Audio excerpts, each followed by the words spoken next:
So, quick little story, everybody. Texas just got a message from a federal judge that said, your attempts to gerrymander your state are illegal because they are rooted in racism, and therefore they're overturned. It's racial gerrymandering.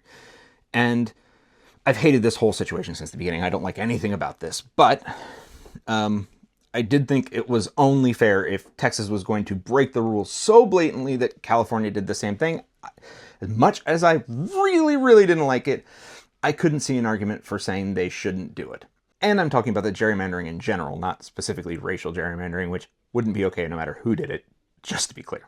The funny thing is that now both California and Texas have very similar lawsuits going on. The problem is that the Texas one is way more likely to succeed as a lawsuit than the California one. And here's why. One of the requirements of overturning maps due to racial gerrymandering is that the area has to have a history of racial gerrymandering. Texas is where we look for our legal history of blocking black people from voting. It's where all the cases come from. There's a whole series called the white primary cases, which are fascinating, about Texas parties trying to exclude people from voting but based on race, and just one case after another because they just kept trying to get around it. Texas is where we look for that history. So Texas very clearly has kind of the history on this issue. California doesn't have necessarily a well-known history of racial gerrymandering. So they're missing that key element of this cause of action.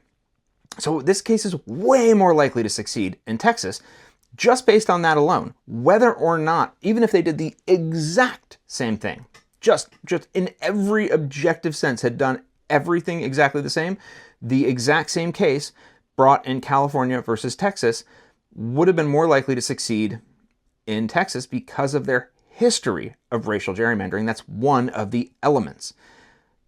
So Texas, by choosing to do this in the first place, setting off this kind of firestorm of gerrymandering, and finding out later that the gerrymandering they did in Texas was not calculated properly and may have just opened up a bunch of their solid red districts to potential challengers now.